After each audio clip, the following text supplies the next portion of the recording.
Hello friends, welcome back to my channel. আজকে আমি তোমাদের কিছু ভেজিটেবলস করে দেখাবো।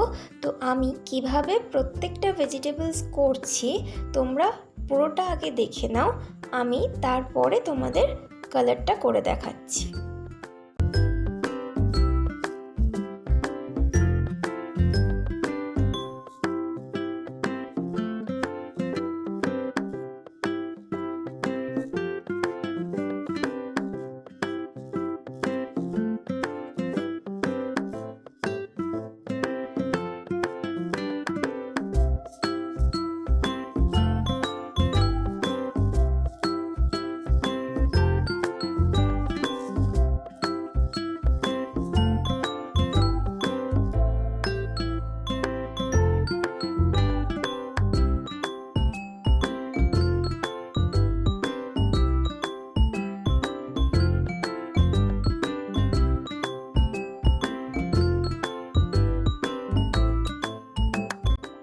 দেখো, এখানে আমার প্রত্যেকটাই ড্র করা হয়ে গেছে। এরপরে আমি তোমাদের কালার করে দেখাবো। তো আমি এখানে ক্যামেলের অয়েল পাস্টেল কালার ইউজ করেছি। আমি গাজরটা করার জন্য ফার্স্টে এইরকমভাবে রেড বর্ডার দিয়ে নিচ্ছি, তারপর রেড দিয়ে এইরকমভাবে শেড দিতে হবে। রেড দিয়ে শেড দেওয়ার পরে তারপরে অরেঞ্জের সঙ্গে এটাকে মিশিয়ে মিশিয়ে টানতে হবে শেডটা।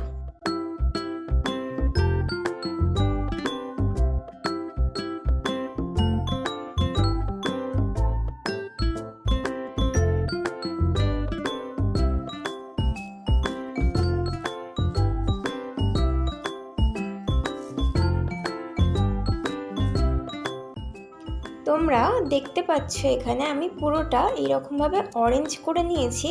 ঠিক তারপরে আবার হালকাভাবে রেডের শেড দিলাম, তারপরে ইয়েলো দিয়ে আবার পুরোটাকে ভালোভাবে মিশিয়ে দেব।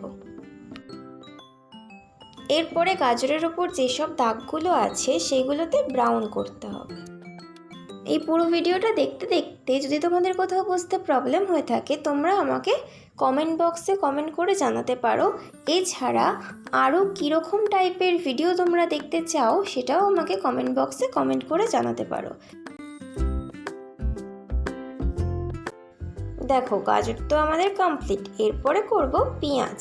তার জন্য রোজ পিঙ্ক দিয়ে আগে এইরকমভাবে যে দাগগুলো তোমরা দেখছো বর্ডার দিয়ে নিলাম, তারপরে আবারও রোজ পিঙ্ক দিয়ে হালকা একটু শেড দিলাম। শেড দেওয়া হয়ে গেলে এটাকে আমি একটু হোয়াইট দিয়ে মিশিয়ে দেব। ব্যাস, তাহলেই কমপ্লিট পেঁয়াজ।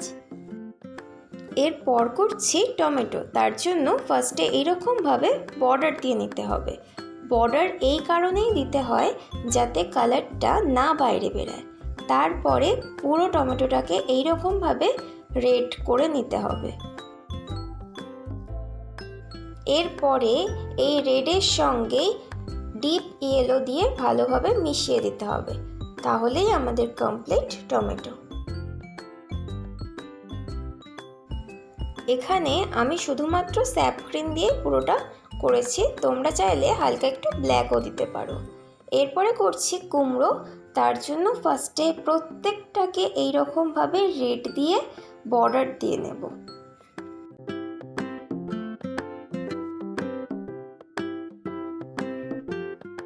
দেখো, প্রত্যেকটাই আমার বর্ডার দেওয়া হয়ে গেছে। এরপরে রেড দিয়েই আবার যে বর্ডারগুলো দিয়েছিলাম তার ঠিক গা ঘেঁষেই এরকম হালকা একটু শেড দিতে হবে। পুরোটা কিন্তু করবে না, আমি যেভাবে যেভাবে দেখিয়েছি তোমাদের তোমরা সেভাবেই করবে। তারপরে রেডের ওপর থেকে এইরকমভাবে অরেঞ্জ দিয়ে তোমরা শেড দেবে। প্রত্যেকটা এইরকমভাবে অরেঞ্জ দিয়ে শেড দিয়ে নেওয়ার পরে অরেঞ্জ, রেড আর ইয়েলো এই প্রত্যেকটা কালারকে এইরকমভাবে মিশিয়ে দিতে হবে। আর কালার যখন করবে তখন কিন্তু যেন একদিকেই টানা হয়। যদি একবার বাঁ দিক বা ডান দিক করা হয় কালারটা কিন্তু ভীষণই বাজে লাগে। তো খেয়াল রাখবে যেন একদিকেই কালারটা যায়।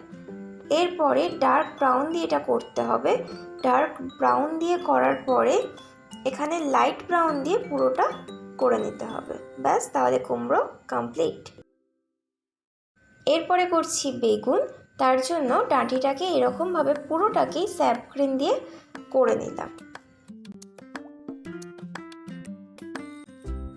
এরপরে পুরো বেগুনটাকে এরকমভাবে ডার্ক ভায়োলেট দিয়ে পুরো বর্ডার দিয়ে নিতে হবে। বর্ডার দিয়ে নেওয়ার পরে এইরকমভাবে হালকা হালকাভাবে পুরো বেগুনটাকে শেড দিতে হবে।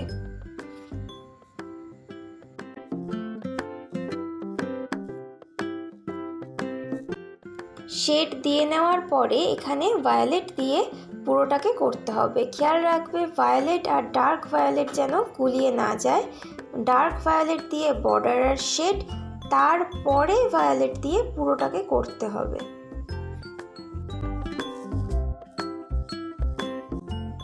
লাস্টে এখানে আমি একটু হোয়াইট দিয়ে হাইলাইট করে দিচ্ছি। ব্যাস, তাহলে পুরোটাই কমপ্লিট। আশা করছি এই পুরো ভিডিওটা তোমাদের ভালো লেগেছে। ভালো লাগলে লাইক, কমেন্ট অ্যান্ড শেয়ার করে দিও। আর আমার চ্যানেলে নতুন বন্ধু হয়ে থাকলে আমার চ্যানেলটা সাবস্ক্রাইব করে দিও। আজকের মতো তাহলে এই পর্যন্তই। আবার দেখা হচ্ছে নতুন কোনো ভিডিও নিয়ে।